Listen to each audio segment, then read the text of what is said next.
Boker Tov. Today's daf is daf Ayin Zayin in K'subas. As we learn for our fourth Shlema for Yosef ben Chaim Michal and Elazar ben Reuma. We're at the Mishnah, the second Mishnah actually on Ayin Zayin. We got pardon. The second Mishnah on Ayin Zayin. The following blemishes are blemishes that if he contracts them, we talked earlier in the parak about if she had blemishes, and yesterday the first Mishnah talked about if he had blemishes. So Shimon Gamliel says small blemishes, not but big blemishes she can enforce, but we don't force him. We don't force him to divorce his wife if he has blemishes. That's a sheet of the Chachamim. Shimon Gamliel disagreed. Okay, and we said okay. Some say we pass like with Shimon Gamliel that if it's a major one, the Eilu Shekofnas, let's say here apparently was we'll see. Does everybody agree with this? Not everybody. This is really the sheet of Rav Meir. Eilu Shekofnas, let's see if he has the following diseases or blemishes, then you force him to divorce her and give her the ksuba because it's simply unfair for her to have to live with that. Mukashchin. Mukashchin is a person covered with boils. Kahati translated as a leper. We'll see there's different kinds of lepers of skin disease. Ubal polypos. That sounds like polyps. We'll talk about in the Gemara. Hamakam is a person who is basically he's a manure shoveler. We'll talk about that in the Gemara. Hamatzaref, a coppersmith, because these things cause people to smell, right? They come home with the smell, and it's very difficult to live with a person like that. So Mitzaref the Choshes, before he met her. Maybe, right, maybe, yeah, fooled her. But we'll see whether it happened before or not. Next line, see the next line. Mitzaref the Choshes, a coppersmith, Abursi, a tanner. All these people work in fields that cause them to smell badly. So whether they had these conditions or these jobs. These careers, let's call them, before they got married to Ben Shenisu, or even if they came afterwards. Meaning, you might say, well, if she knew about it before she married the guy, like you say, he was a tanner, he said he was a manure shoveler, whatever. He had these conditions or these jobs that he did. Even if she had them before, what's her complaint? We'll see. Even though he had a condition with her up front. He said, I have this condition, or this is the job that I have. I might smell good today, but wait till I come home tomorrow. She could say, I thought I could withstand it. I liked you so much, I thought I could take it. You made a mistake. I simply can't take it. It's not fair to impose that on me. I didn't know. I didn't realize what I was getting myself into. That's what Meir says. That's what Meir says, that in all these cases, you can force him to divorce her and give her a ksuba, even if he had the condition before.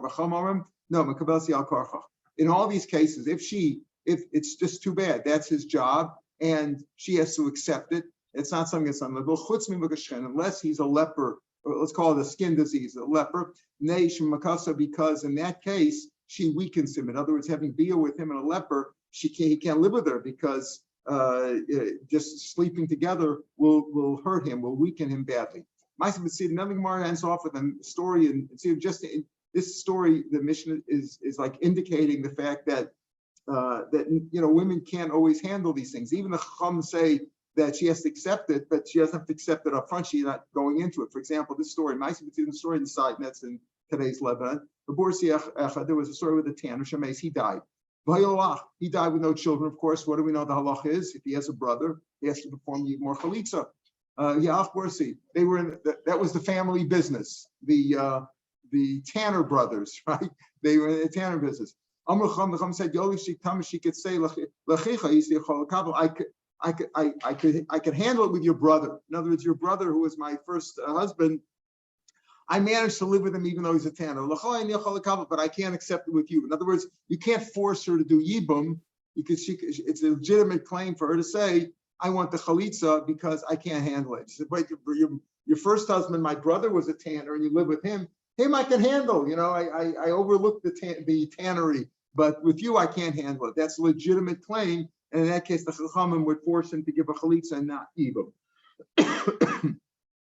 So that's, yeah. The mission is talking about physical issues. Physical issues. Most of the issues they are mental. Could be, yeah. Bipolar, he didn't develop these. That's correct. That's correct. Yeah. Issues, I guess. Right. Right. And mental issues are also issues, right? Exactly. She didn't know. Most of you hear issues all the time. Right. And we talked about what's exposed and what's not exposed, right? That's it's exposed, like we talked about yesterday about epilepsy at the top of the page, right? If it's something that's besacer or not besacer, besacer was something that he knew was at fixed periods. Many people know when they're getting an epileptic attack, they have some feeling and they can tell, and they can go into a room and hide themselves. So that's a besacer. But if it's something that happens all the time, she should have seen. But it depends. Maybe he's on his medicines, right? Today we have medicines for many of these situations, right? So it all depends on the circumstances. My about polyps, what is that? Rav Meir said that those are all. Rav Meir went on to say that all those things. The Chacham said only mukashchin is something she can't live with. It's not fair to him either. But what is this about polyp? It sounds like polyps, right? Reach achotim. It's a smell that emanates from the nose when there's a lot of hair there or something. It grows a special smell that comes out of the nose, and that's difficult to live with. Masnisa time we learn reach pet, bad breath. Rav Asi masnipcha. Rav Asi learned the other way around. That Shmuel said it was bad breath, and the Brisa the Brisa said it's the smell emanating from the nostrils. Umarach Basim gave a simon Shmuel a pasuk pume mikol perkin. Shmuel never stopped learning the whole parak, meaning it came out of his mouth. His mouth never stopped learning. So remember that Shmuel is the one that talked about the smell from the mouth. Just as a hint, just to remember who said what. Hamakametz. What does makametz mean? My makametz. Rabbi says a makametz soaskom. A person, like I said, who shovels dog manure. Meisvei. How can you say? And that's so that will cause him to have a smelly body odor. Meisvei. Makametz bursi. Bryce says that makametz is a tanner. So how could Rabbi Yehuda say that it's a manure shoveler? So it's a mech. We want to say, why are you asking kasha on Rabbi Yehuda? Tikshlach masisam. What about the Mishnah? The Mishnah says a makametz v'matzarav nechoshes v'aburs. The Mishnah says makametz and a coppersmith and a tanner. Well, if you say that makametz is a tanner, so you're saying the same thing twice. Makametz is a tanner and burs is a tanner. So how can makametz? You're asking a kasha on Rabbi Yehuda who says that it's a manure shoveler from the Brisa, which says that it's a tanner. The Mishnah is also difficult. How could it be a tanner? Bursi is a tanner. So Mishnah Maslisim Zaltei is not a kasha. Kambursi Gola Kambursi Katan. A small time tanner has no workers. He's very poor, and he has to dig his own manure. They use the manure in the tanning process. So if he was a small time tanner, he had to do everything himself, like a mom and pop shop. But if he's a big tanner, so he has other workers who do it for him. So that's what I mean. The Mishnah says, makames, you mean a small time tanner he has to dig the manure himself, who has to shovel the manure himself. And the borsi is a large guy, is a large tanner who doesn't actually handle the manure. Ella Rav Yehuda kasha, but Rav Yehuda, who says what makame, that a makametz is simply a manure shovel. He doesn't talk about a tanner at all. So it's a kasha. The Brisa says that it's a tanner. So tonight it's a machlokas. The tiny makametz that borsi v'yesham zeh makametz. Some it's a machlokas. That we have machlokas time. The Brisa is breaking down that a makametz, is it a tanner? Or some say it's simply a manure shoveler, not for tanning purposes. So Rabbi Yehuda went like the other Tana. My what do you mean by a coppersmith? Rashi Omer Chashli Diri, a kettle smith. He makes. They used to make the kettles, the dud, what we call a dud, like a dud shemesh. What is a dud shemesh? That's a big kettle, right? Or a small one, a dud, whatever you call that. What do they call that in Hebrew? The dud, where you make the coffee. Samgar. Huh? Samgar. No, samgar. Yeah, but there's another word for it. Huh? Kumkum, like a kumkum, right? A kumkums, huh? Finjan, yeah, whatever. It's a kumkum. Yeah, the old days. Yeah. There was a song, right? Rav Ashi Amar Chashli Dudi, kettles. He makes kettles. They used to make them from brass and stuff like that. That's what we mean by mitzaref l'choshes, because that also involves a process which causes him to smell. Rav Hanamer zemachat l'choshes mikar. No, it's a person who mines copper. Either way, they smell. Tiny kavasir Rav Barchana Bryce, like Yimeser Mitzaref. What do we mean by mitzaref l'choshes? Machatach l'choshes mikar. It's a person who digs it up. Amar Rav. Now Rav comes back and says something we've discussed before. Let's say he doesn't say. A husband says to his wife, we had before. He could say, "Listen, you keep your paycheck, and I won't feed you. I'm not going to support you. You can keep your paycheck." Sometimes, as we said, her paycheck is bigger than his. So he said, "You can do that." But here he didn't say that. Amar Rav. Omer any zamras. I refuse. I'm not going to support you. I don't care. I'm not going to support you. Any zamras faris, which is his obligation to do, as we saw according to some it's in the Torah, right? That exusa lo yigra. That's at least it's hinted at. If it's not a favor, if it's not considered a rice, it's certainly an asmachta, and the rabbanan certainly say you have to support your wife. If he doesn't support his wife, he's going against the ksuba. So yotzi ksuba. So Rav said, if that's the case, just get divorced. That's it. We're not going for counseling. If he refuses to support her, that's a give a ksuba. Other Rabbi Lezer heard this from Rav. Amar l'shmaita commission was his from Shmuel. Amar hachsua sari l'Lezer. If Lezer's repeating a member like that, feed him barley. In other words, let him chew on barley. Give him a dog. Give him an animal food because he's talking like an animal. That doesn't make any sense. Now, Gemara says that, there's a Rashi on here. No, there's not a Rashi on here. But he says, feed him like he's talking like an animal. Why are you forcing? What kind of sense does that make? You force him to divorce her? Force him to feed her. Force him to support her. If you have to force him, you're going to whip him up. So force him already to feed her. Why are you forcing him to divorce her? Force him to feed her. But Rav says, no. Rav sheet is Einodam Daram Nachash Bikfifa. I'm going to force him to feed her. If you have to force him to feed his wife, he doesn't want to support her, they're better off getting divorced. He can't live that way, always under the rule of the court that you got to feed her, and that's not going to be a good relationship. Rav Einodam Daram Nachash Bikfifa. You can't live with a snake in the same basket. It's difficult to live that way. That's Rav sheet. He saw like Rav Zera. When Rav Zera went up, we always have Rav Zera went up to Eretz Yisrael from Babel. You remember he made Aliyah. Ashla Rav Miyam Bar Yefes. He found Rav Yefes, the Yosef V'Kamerla Mishmeid Rav Yochanan, who said the same thing. He found Rav Binyamin Bar Yefes, who was sitting and saying the same thing that Rav said in the name of Rav Yochanan. Rav Yochanan also, Rav Yochanan was the Mardas in Eretz Yisrael, and Rav Yochanan also said, he was at the end of Rav's time, that he was like already considered an Amora. Rav's considered a Tan. Rav Yochanan was an Amora. He said in the name of Yochanan the same thing, that if a man refuses to support his wife, he should divorce her. Amalei. So Rav Zera, who came from Babel, said, you know what? For that memra, I'll do for that. Achsu asar and Lazar for Babel. They gave Babel to eat, animal food. They gave Lazar to eat animal food in Babel because he said that.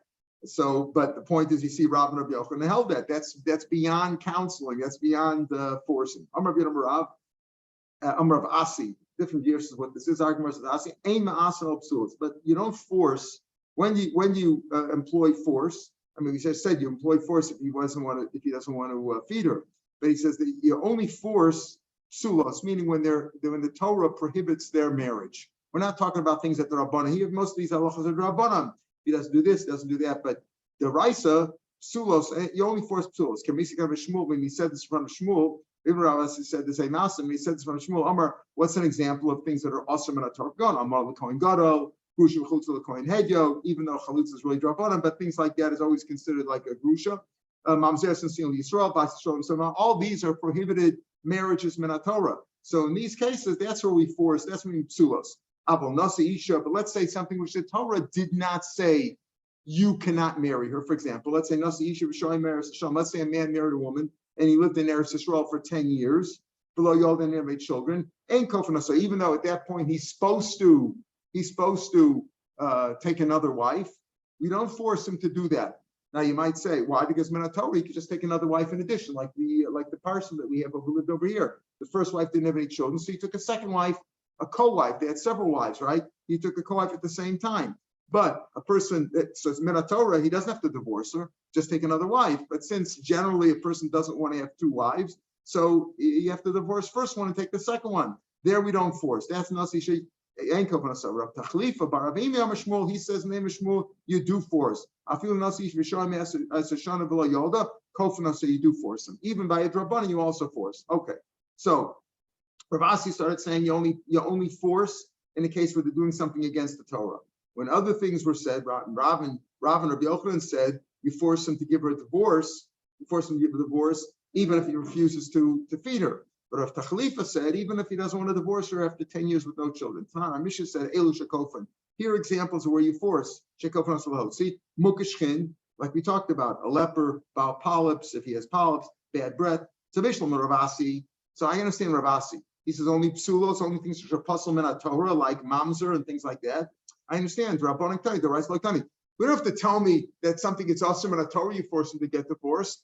That's everybody knows, right? If the Torah says you can't marry a mamzer and you're married to a mamzer, you should divorce him. If a man is married to a man, you don't have to tell me that you force him out. It's obvious that he's doing something wrong. And of course, you have to encourage him to get divorced. If Besson has the power, they force him to get divorced. So, well, whatever he's saying, if he's living with him, you know what I mean? Living with a man, whatever. I mean, you're doing something which Asr in a Torah, obviously you encourage him out. You have today, for example, Kohanim who are married to Grushos, right? Whatever the reason is, they're living together. You force them if you can. If you have the power, you're supposed to do that.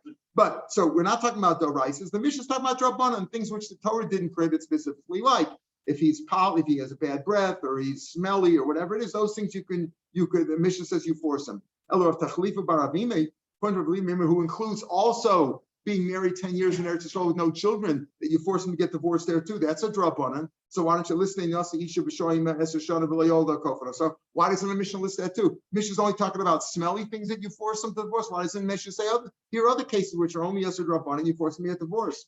I don't know why he doesn't ask about. The Mishnah doesn't mention about if he refuses to support her. Why doesn't he mention Rabban or Yochanan Neskash on that too? I'm just thinking about that now, right? Why don't you say that case also? It doesn't. I don't know if he doesn't ask that, right? Okay, but he's asking at least some Rav Tachlifa. I'll tell you what the difference is. The difference is that when a person's married for 10 years, right, and he doesn't have any children with his wife, and you encourage him to get divorced, you talk to him. You don't whip him up. But over here in these cases, you whip him. She is complaining. This guy stinks. I can't handle it. Got to get him out of the house and all that. Then you even whip him. Masculine Rabbi asks Kash on that. The pasuk says in Mishlei, "Bidvarim lo yivaser eved." An eved will not be corrected just by speaking. You have to use the whip sometimes, right? It was common in those days, but sometimes if you have no choice, you have to use the whip. So that's not going to help. Words don't always help. Sometimes you have to whip him. So what's the difference if the reason is that you're encouraging him to get divorced because he smells or she can't live with him, or because they have to be divorced because there's no children? In both cases, you use a whip, but Hasam ki amra avina badei shafkin. I'll tell you why the Mishnah is saying like this. The Mishnah says, listen, I can live with him. I can handle it, right? I can live with him. I don't mind. So you don't force him to get divorced. But if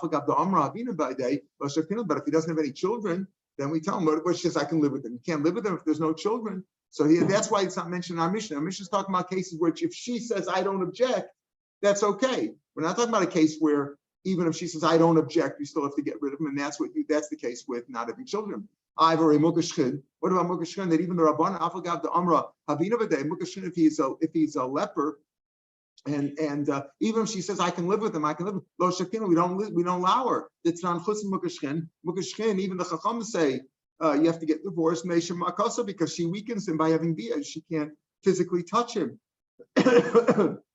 So in our Mishnah also we're talking about things where even if she says I can live with it, you still make them get divorced. But Tani, it was still mentioned in the Mishnah. This is now Hasam ki Amra Dayan B'day B'Sadi. Over there in the Mishnah, let's say she says, I'll live with him, I'll stay with him, I want to be married to him. We don't have to have any bia. I'll live with him with witnesses. In other words, we'll have a chaperone. Shafkin will be allowed, because the key over there is that the Chacham say you can't force him to get divorced unless there's some terrible things going to come out. For example, he'll be weakened if he touches her. But if she says, I'm willing to live with him just as not as husband and wife, we'll live in the same house and there'll be chaperone there, we allow her.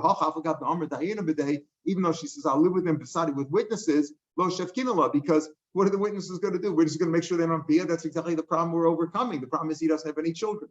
Tanya, so therefore that's why it's not mentioned on Mishnah. Tanya Rav Yossi. This 10-year rule, we not only don't we enforce it, we don't even criticize it today. We don't enforce it. We don't enforce it. Because first of all, we don't have power to enforce it. We don't enforce gays and transgender.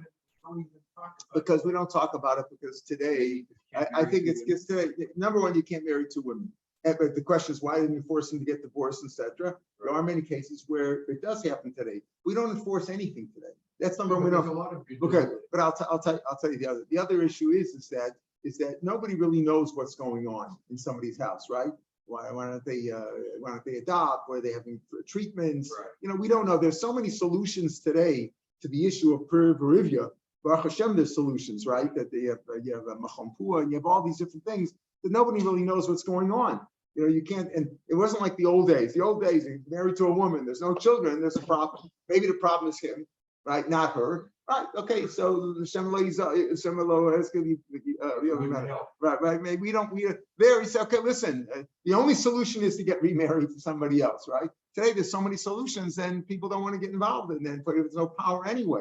They're not in power. Where do you get power? If the Chacham had power in those days, they had power, and there was no other solution. Nobody knew what the problem was. A famous story. We don't have time. If there's time at the end, I'll tell the story about that. Anyway. So I've got beside Lo Shefina. Tanya Amar Yossi. Sachli Zakan Echem Man Shushalim, an old man from Yerushalayim, an elder rabbi told me. There's 24 kinds of skin disease, leopard. And all of them having bia is very difficult for them, weakens them. Ubale Ra'asan Kashim Kulin. Bale Ra'asan is a kind of a disease. It's called Ra'asan. It's the worst of all of them. Where does it come from? Rashi says, it involves an insect on his head. Now, someone interpret that it doesn't mean literally, it means in a figurative sense that he's nuts, but the Gemara seems to indicate we're talking about a physical thing. What does it come from? How does a person get the insect on his brain? The Tanya, Hekas Dam, if you let blood, Vashimish, and then he had Bia, he'll have weakened children, very weak kids. If after he lets blood, he has Bia. They both let blood, the husband and the wife. They have this bali rasa, there's a weakness in the head that allows insects to go into his brain. Amar Papa, that's only if they didn't eat anything after they let the blood. If they ate something less than blood, their strength is renewed and it's okay. My simone, how can you tell if a person has rasan? Delphinene, his eyes water, the dive in and his nose is running, and from his mouth he's drooling water. And there's always flies swarming around him. How do you heal it? Amrabaya, you need to make an operation. You need a brain operation. Amrabaya, pila veludna. You take these kind of grasses, these kind of herbs, pila veludna, girda dakusa, and ground nutshells, the girda da ashpa, and hide shavings, like treated hide that was already tanned, and those shavings. The kleo malka, and you take clover, sweet clover, umischala the dikla sumka, and the calyx of a red date palm, meaning a date palm that's not yet ripe. And you boil them all together, boil all those concoctions together. Then bring the guy into a operating room. Calls it a marble house, meaning where there's no wind. You want to make sure that you control the environment because we're dealing with a very delicate operation over here. We're about to split his head open. You don't have a marble house, meaning where wind, the wind that's protecting the wind. You bring him into a house, that's got 7.5 bricks, very thick, so that the wind will not affect it. You pour 300 cups of this concoction that we boiled on his head to weaken his skull, until the skull around his brain has been very softened up. But then they take a knife and bring the scalpel, and they and they bring that and they cut his head open, right? And you bring 4 little myrtle leaves to put under the insect's 4 feet. You lift up each foot and you put a leaf underneath there, right? You lift up 1 foot, you put the leaf under, and you put the leg on each leaf. We'll see why you put the leaves on. So then you take a tweezers and you take the tweezers and you get a hold of the insect. That's why you put the leaves under each foot, because as you lift up the insect, if you don't put the leaves underneath there, he's going to grab hold of the brain and cut into the into the membrane that surrounds the brain, and it'll cause more damage. So you put the leaves under, you gently lift each leg, put a leaf underneath there, so when you lift up the insect, it won't grab onto won't stick its feet into the brain. And make sure you burn the insect to death. If you don't, it'll come back. It'll run back. Rabbi Yochanan said, be very careful about these flies that swarm around this disease of this Rasan. Rav Zera was so careful, he would not even sit in the same area in the wind, in an area which had wind that could come from a Baal Rasan, from a person who was so stricken, and he wouldn't share the same airspace, so to speak, with him. Rabbi Lazar Loyal Bali would not go into the tent, would not go into the room of a person who was stricken with that.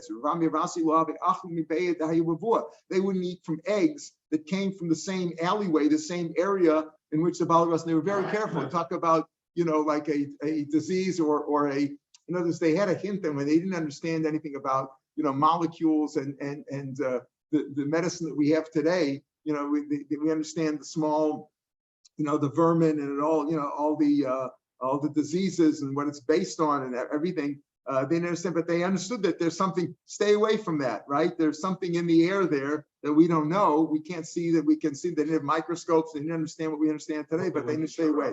Pardon? Right, go to Shrub. Rav Shua ben Levi, listen, now you talk about him. Rav Shua ben Levi was a great tzaddik. He stood with them, mechrich behu. He attached himself to these guys, to these people who were so stricken.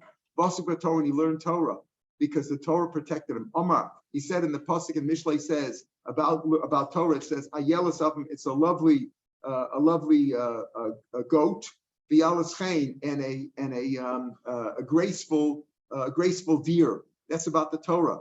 If the Torah brings grace upon the person about those who learn it, I want to protect it. In other words, he risked his life saying that the Torah will protect him. So he encouraged this person who was stricken, the leper. They didn't have a leper colony to go to there. He stood with the guy, he wrapped himself around the guy, and he stood and learned Torah. And the Mepharshim say that the Torah protects you when you learn it. And